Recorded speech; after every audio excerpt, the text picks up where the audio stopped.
Ernesto Guevara de la Serna est né le 14 juin 1928 dans une famille, on pourrait l'appeler bourgeoise, à Rosario en Argentine. En fait, Che Guevara, enfin celui qui deviendra le Che, a deux ennemis dans sa vie qui vont se déclarer progressivement. Le premier ennemi, c'est l'asthme qu'il va apprendre à combattre très tôt. Et le second ennemi, c'est le capitalisme, qui est devenu l'esprit du monde. Au XXe siècle, à l'époque de Che Guevara, ce capitalisme s'était emparé de l'Amérique, et aujourd'hui, le capitalisme est devenu mondial. C'est ce qu'on appelle la mondialisation, puisque la mondialisation n'est que la mondialisation du capitalisme.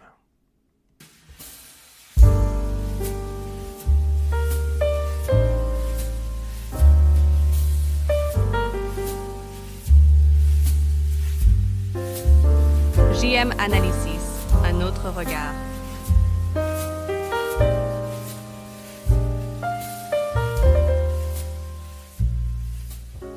Dès son enfance, le jeune Ernesto souffre de violentes crises d'asthme. Et ces crises d'asthme seront un défi constant pour lui tout au long de sa vie. Mais il ne se laisse jamais amoindrir par la maladie. Il ne laisse jamais sa maladie définir ses propres limites.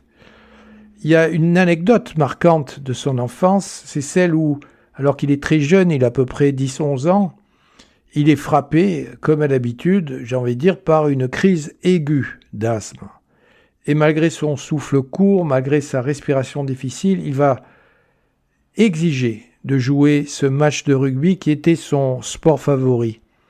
Ce qui fait qu'il va être connu, Ernesto, dans sa famille, comme un enfant fougueux. Son père disait que j'ai un fils qui est fougueux et têtu. Et cette obstination, ça sera le signe précoce de son engagement futur, ça c'est clair. Alors cette famille, la famille Guevara, vivait dans une aisance relative. Et cette famille était connue pour son esprit progressiste. Ce sont des bourgeois, mais tout en étant bourgeois, ils critiquaient les régimes autoritaires et en particulier celui de Juan Perón. La mère de Che Guevara, qui s'appelait Celia de la Serna, lui apprend le français, que Ernesto va maîtriser relativement bien. Vous pouvez d'ailleurs entendre Che Guevara dans des documentaires ancien, où celui-ci s'exprime d'ailleurs très aisément dans la langue de Molière, grâce à sa mère. Et à cette époque, le jeune Ernesto va devenir un lecteur vorace, il va dévorer des ouvrages de philosophie, d'histoire, des ouvrages de sciences, et ces lectures sont diverses. Elles incluent Marx et Engels, elles incluent Freud, mais également des œuvres littéraires, comme celle de Jules Verne, comme celle de Jack London, qui vont alimenter un petit peu son imagination révolutionnaire. Car il faut déjà le dire, Guevara n'est pas un théoricien, c'est plutôt un rêveur. Et il rêve à cette époque de deux choses, il rêve de justice et il rêve d'action. On dit qu'à l'âge de 14 ans, il voulait devenir un soldat de Pizarro le Conquistador pour explorer des terres inconnues, qui était déjà un petit peu le signe précoce, si vous voulez, de son goût pour l'aventure, pour la découverte. Alors, le futur Che, va faire des études, mais les études qu'il choisit sont des études de médecine, et il sera connu dans les années 60 comme El Médico, le médecin. Alors, ces études de médecine sont faites à Buenos Aires, et Guevara va partir après ses études de médecine en 1951 pour un voyage à moto à travers toute l'Amérique latine.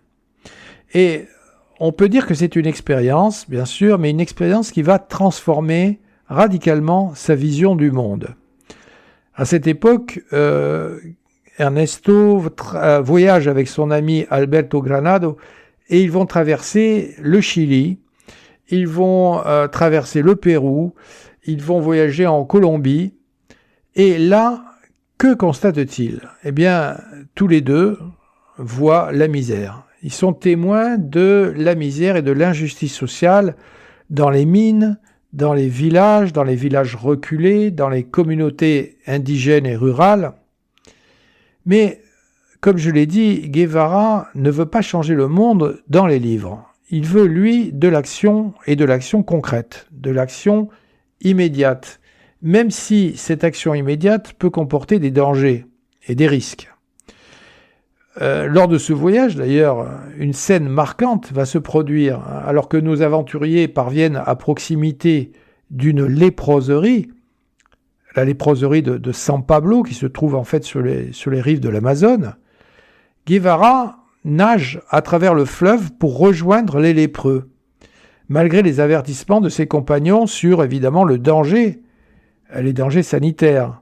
Et cela va symboliser son refus des divisions sociales et son engagement également pour les plus pauvres. Parce qu'après tout, la pauvreté est comme une maladie pour Ernesto Guevara.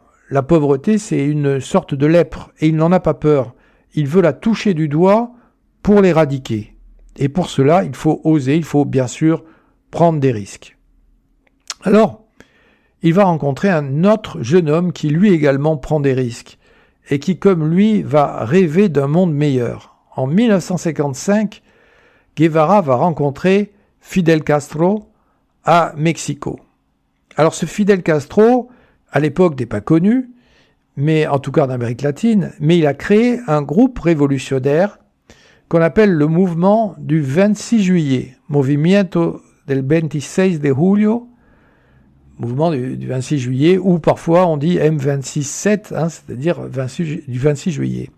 Et le nom de ce mouvement fait référence à une date qui était le début de la lutte armée contre le régime d'un dictateur cubain qui s'appelait Batista. Et Guevara découvre, j'ai envie de dire qu'il est un petit peu admiratif, une organisation révolutionnaire cubaine qui est fondée par ce Fidel Castro. Fidel Castro qui avait procédé à une attaque, mais totalement infructueuse, de la caserne Moncada, le 26 juillet 1953. Alors, cette attaque contre la garnison militaire de Santiago de Cuba visait en fait à renverser le dictateur Batista, Fulgencio Batista de Cuba, et évidemment, il ne suffit pas d'avoir une bonne idée pour qu'elle réussisse, l'attaque échoue lamentablement. Elle entraîne la capture et l'emprisonnement de Fidel Castro et de ses partisans. Ils vont être libérés en 1955, et ce qui fait que Castro et ses camarades s'enfuient au Mexique avec un but, c'est de réorganiser ce groupe avec l'objectif, ambitieux certes, vous allez me dire, de renverser Batista par une révolution armée. Et comme Castro, comme tous les leaders révolutionnaires, comme Castro a besoin de têtes et de bras, d'idéologues de la révolution et de soldats de la révolution, évidemment, il va se frotter les mains en rencontrant Guevara.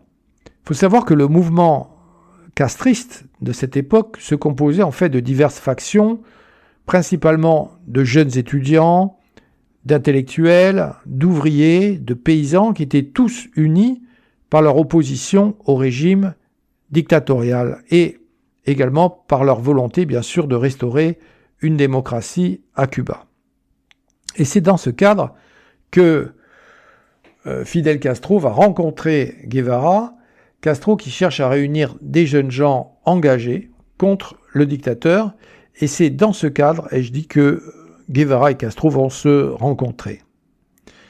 Il y a une sorte d'alchimie qui va se produire entre ces deux hommes, et après une nuit entière de discussions qu'on imagine enflammées, Guevara va prendre sa décision, il va rejoindre le mouvement du 26 juillet.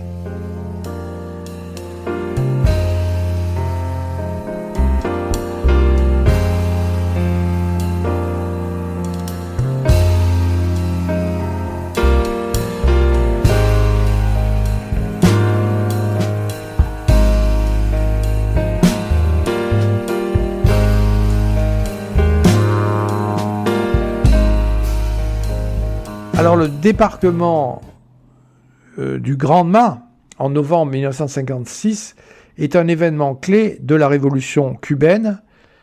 C'est un événement auquel Ernesto Guevara va participer. En effet, le Granma, c'est un yacht, en fait, qui est utilisé par un groupe de 82 révolutionnaires, dont Che Guevara et Fidel Castro, et ces révolutionnaires ont décidé de rejoindre Cuba depuis le Mexique avec l'objectif de lancer une insurrection contre le dictateur cubain Fulgencio Batista. Alors ce groupe avait été entraîné au Mexique et après plusieurs mois de préparation, ils vont quitter le port de Tuxpan le 25 novembre 1956 à bord du Granma, un petit bateau qui est conçu seulement pour 12 passagers, imaginez.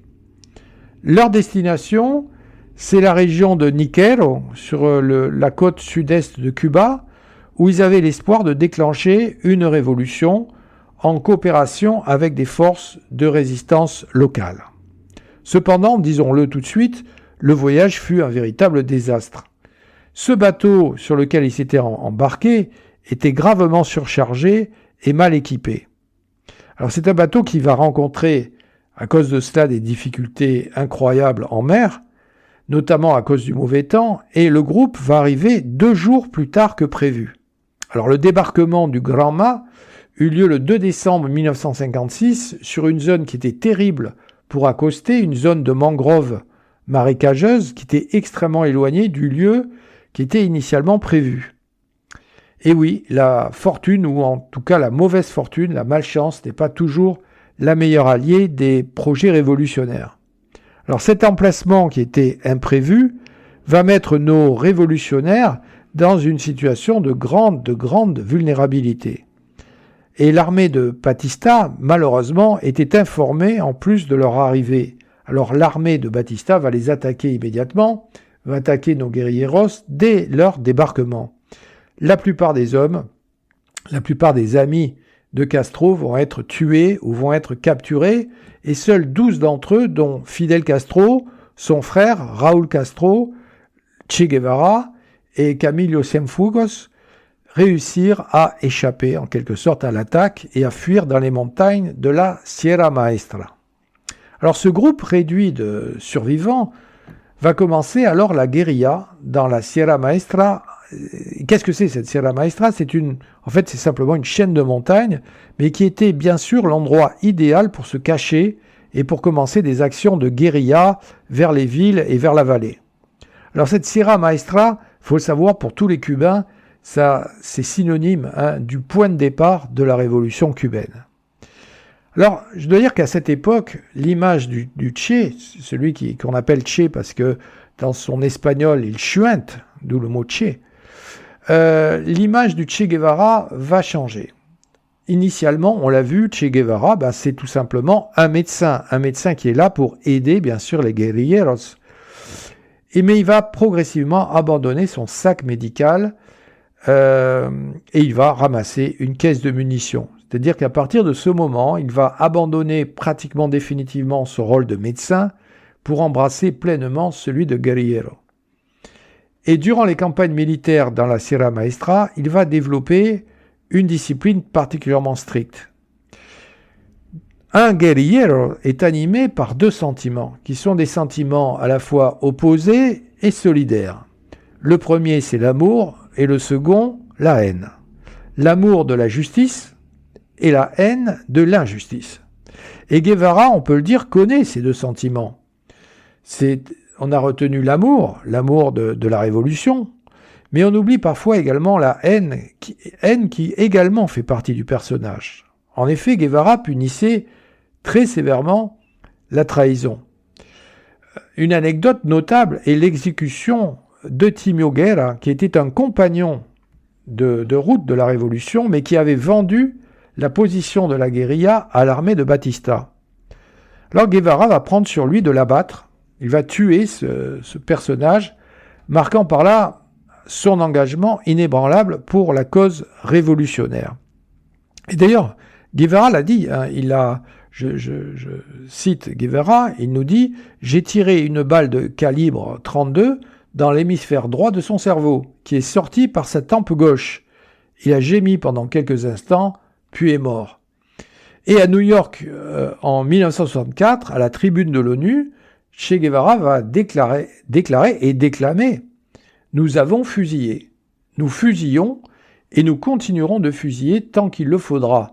Notre lutte est une lutte à mort. Nous savons quel serait le résultat d'une bataille perdue et les contre-révolutionnaires doivent savoir aussi quel est le résultat d'une bataille perdue à Cuba. » Ce qui fait que, bien sûr, certaines biographies, notamment celle de Jacobo Machover, qui s'intitule « La face cachée du Che », considère que le Che n'est pas ce que l'on croit, qu'il n'est pas le révolutionnaire romantique qu'imagine facilement les intellectuels européens, mais qu'il est plutôt un fanatique stalinien.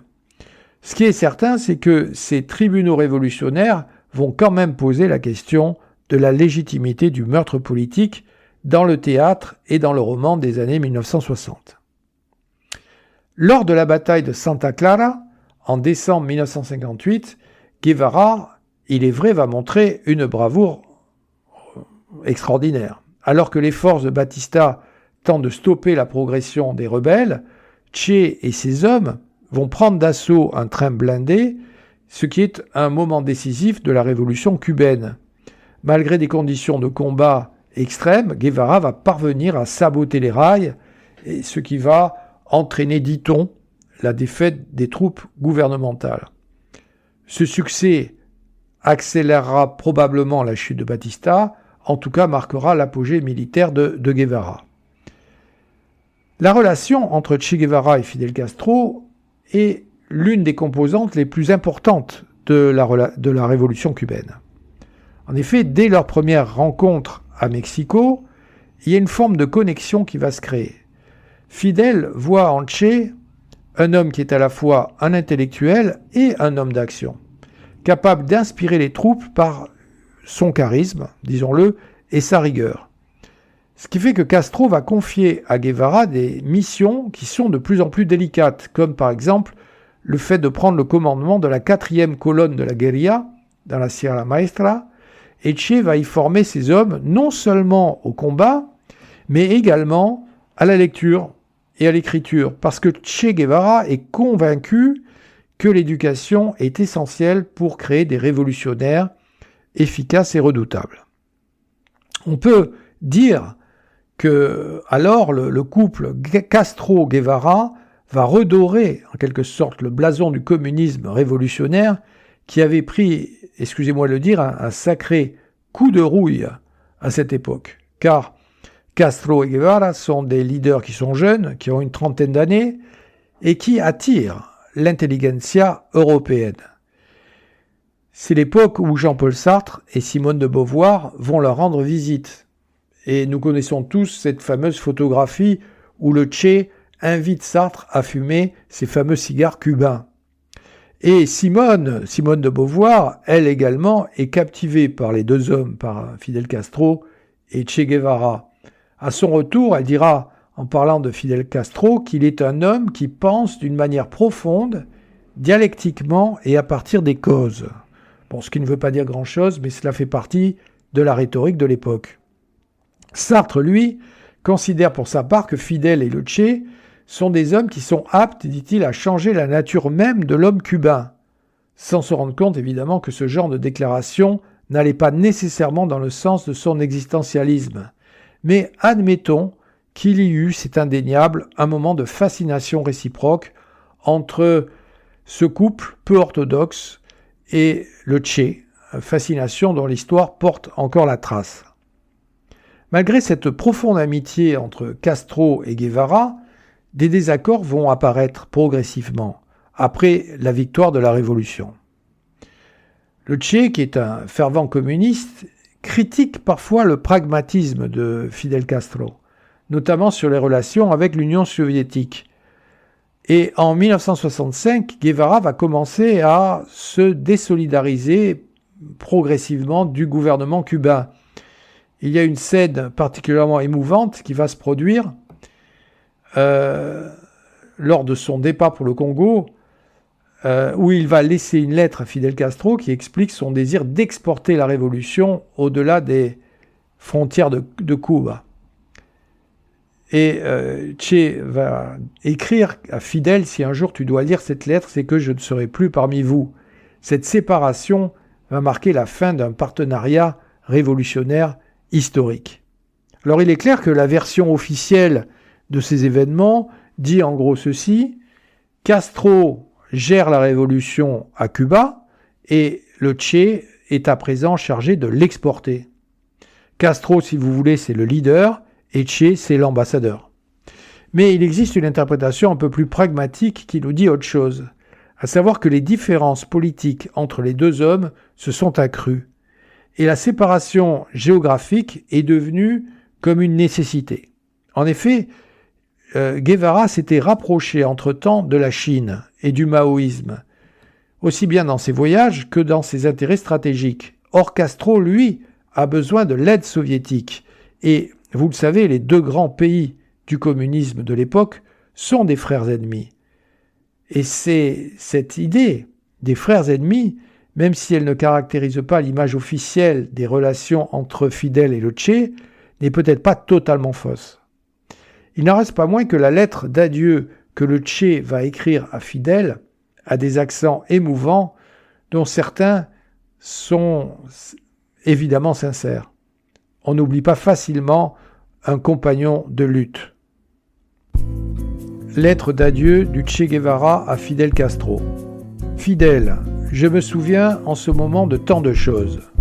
Du jour où j'ai fait ta connaissance chez Maria Antonia, où tu m'as proposé de venir, et de toute l'attention qui entourait les préparatifs. Un jour, on nous demanda qui devait être prévenu en cas de décès, et la possibilité réelle de la mort nous frappa tous profondément. Par la suite, nous avons appris que cela était vrai et que dans une révolution, il faut vaincre ou mourir, si elle est véritable. De nombreux camarades sont tombés sur le chemin de la victoire. Aujourd'hui, tout a un ton moins dramatique parce que nous sommes plus mûrs, mais les faits se répètent. J'ai l'impression d'avoir accompli la part de mon devoir qui me liait à la révolution cubaine sur son territoire, et je prends congé de toi, des compagnons, de ton peuple, qui est maintenant aussi le mien. Je démissionne formellement de mes fonctions à la direction du parti, de mon poste de ministre, je renonce à mon grade de commandant et à ma nationalité cubaine. Rien de légal ne me lie plus aujourd'hui à Cuba, en dehors des liens d'une autre nature qu'on n'annule pas comme des titres ou des grades. En passant ma vie en revue, je crois avoir travaillé avec suffisamment d'honnêteté et de dévouement à la consolidation du triomphe révolutionnaire.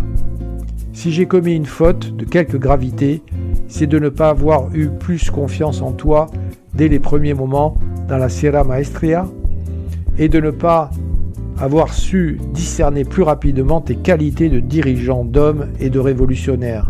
J'ai vécu des jours magnifiques et j'ai éprouvé à tes côtés la fierté d'appartenir à notre peuple en ces journées lumineuses et tristes de la crise des Caraïbes.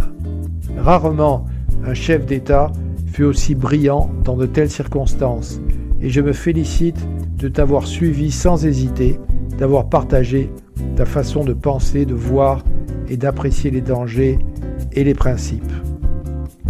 D'autres terres du monde réclament le concours de mes modestes efforts. Je peux faire ce qui t'est refusé en raison de tes responsabilités à la tête de Cuba, et l'heure est venue de nous séparer. Je veux que tu saches que je le fais avec un mélange de joie et de douleur. Je laisse ici les plus pures de mes espérances de constructeur et les plus chers de tous les êtres que j'aime. Je laisse un peuple qui m'a adopté comme un fils. J'en éprouve un déchirement. Sur les nouveaux champs de bataille, je porterai en moi la foi que tu m'as inculquée, l'esprit révolutionnaire de mon peuple, le sentiment d'accomplir le plus sacré des devoirs. Lutter contre l'impérialisme, où qu'il soit.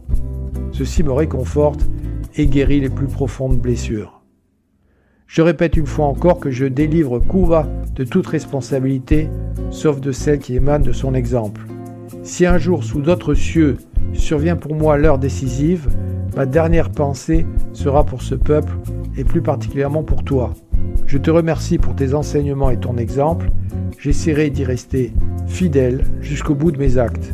J'ai toujours été en accord total avec la politique extérieure de notre révolution et je le reste encore. Partout où je me trouverai, je sentirai toujours peser sur moi la responsabilité d'être un révolutionnaire cubain et je me comporterai comme tel. Je ne laisse aucun bien matériel à mes enfants et à ma femme et je ne le regrette pas. Au contraire, je suis heureux qu'il en soit ainsi. Je ne demande rien pour eux car je sais que l'État leur donnera ce qu'il faut pour vivre et s'instruire. J'aurais encore beaucoup à te dire à toi et à notre peuple, mais je sens que c'est inutile, car les mots ne peuvent exprimer ce que je voudrais. Ce n'est pas la peine de noircir du papier en vain. Jusqu'à la victoire toujours, la patrie ou la mort, je t'embrasse avec toute ma ferveur révolutionnaire. Ernesto Che Guevara. En 1966, après un échec au Congo, Guevara va se rendre en Bolivie pour organiser une nouvelle guérilla. La Bolivie, qui est un pays à l'époque dirigé par une autre dictature, qui est la dictature militaire de René Barrientos, et le Che est vraiment déterminé à mener cette nouvelle guérilla. Alors le terrain d'entraînement de la guérilla est établi dans une région qui n'est pas une région facile. C'est une région montagneuse de Nankahuatsu, un emplacement qui est reculé, qui est fort isolé et qui n'est pas vraiment idéal pour les plans de Guevara. Alors ce groupe révolutionnaire qu'il va former est composé de Boliviens, de Cubains, de Péruviens, d'Argentins et va former l'Ejército de Liberación Nacional et ELN, c'est-à-dire une armée de libération nationale. Et on a là, d'ailleurs, la stratégie de Guevara. Guevara qui veut mélanger les nationalités et les horizons, car la révolution, pour lui, elle est internationale ou elle ne sera pas. Cependant, Guevara a un problème. Il ne parvient pas à obtenir le soutien du Parti communiste bolivien, ni d'ailleurs celui de la paysannerie locale, ce qui va malheureusement affaiblir son mouvement. Alors les premières escarmouches entre les guerrilleros et l'armée bolivienne ont lieu en mars 1967, où l'ELN, si vous voulez, l'armée de Guevara, va remporter quand même quelques victoires. Toutefois, le manque de communication avec Cuba, des équipements qui sont totalement défectueux et l'arrestation de figures importantes comme Régis Debray vont affaiblir progressivement le groupe. En octobre 1967, après plusieurs mois de combats dans des conditions vraiment difficiles, l'armée bolivienne, qui est soutenue par la CIA dans la Quebrada del Yuro, va capturer Guevara. Notre pauvre Guevara qui se retrouve totalement encerclé par 1800 soldats boliviens et qui en plus est affaibli par l'asthme et qui est totalement à court de munitions. Après plusieurs heures de combat, Guevara se retrouve blessé aux jambes, en fort mauvais état. Et le 9 octobre 1967, il est exécuté sommairement dans une école par un soldat bolivien. Ses derniers mots furent « Soyez serein et visez bien, vous n'allez tuer qu'un homme ». Alors son corps va être exposé publiquement à Valle Grande, puis enterré dans une fosse commune. Visiblement, le pouvoir de Bolivie, les Américains et certains disent même les Soviétiques, veulent montrer au monde que la révolution est comme Guevara, c'est-à-dire que la révolution est massacrée, tuée et prête à être enterrée. Mais sans s'en douter, la photo qui va être prise à ce moment-là, la photo où l'on voit le Che qui est mort, le Che torse nu, les yeux ouverts par la mort et non fermés, avec son pantalon militaire, ses bottes, tout cela va créer une véritable icône, avec un homme qui finit par ressembler au Christ Et cette mort brutale va renforcer son statut de martyr auprès des étudiants qui vont bientôt se révolter dans le monde entier en 1968 et auprès, bien sûr, des générations futures. 30 ans plus tard, des ossements présumés de Guevara sont retrouvés et transférés à Santa Clara, à Cuba, où il repose aujourd'hui. Alors, la question qu'on peut se poser, c'est que reste-t-il aujourd'hui du Che Guevara ? On a envie de dire que ce qu'il reste de lui, ce sont des t-shirts qui se vendent bien. Des t-shirts qui montrent le guerriero heroico, le guerriero héroïque, avec ce fameux visage du Che Guevara qui a été immortalisé par le photographe Alberto Corda, qui est devenu l'un des symboles les plus reconnaissables du XXe et du XXIe siècle. Mais dans ce sens, ce n'est pas du tout l'idéal communiste ou révolutionnaire qui a triomphé, mais bien la société de consommation. L'héritage du Che est complexe. Il est vénéré par la gauche, bien sûr. Il est vénéré par la gauche comme un héros de la lutte contre l'impérialisme, mais il est aussi critiqué par la droite, non seulement pour son anticapitalisme, mais pour le recours à la violence. Pour son rôle dans les exécutions, notamment de la prison de la Cabagne, après la victoire révolutionnaire. En effet, les procès que le Che Guevara était amené à superviser étaient pour le moins expéditifs, et certains de ses contemporains l'avaient surnommé le Petit Boucher. En fait, le problème qui est posé, comme nous l'avons vu, c'est celui de l'action violente, voire du meurtre politique. Alors il est vrai que certains journalistes, comme le journaliste Herbert Matthews, soulignent quand même que le Che Guevara appliquait une justice révolutionnaire à une époque où la répression du régime de Batista avait été beaucoup plus sanglante. On peut s'enthousiasmer, il est vrai, face au slogan « La révolution ou la muerte » et « La révolution ou la mort ». Il n'en reste pas moins que c'est le problème auquel est confrontée l'histoire même des hommes. Le cycle éternel de l'injustice et de la violence. De la violence qui répond à l'injustice. Et de la violence qui peut aussi créer de l'injustice. Et c'est ce tourbillon qui a brutalement emporté Ernesto Guevara le 9 octobre 1967.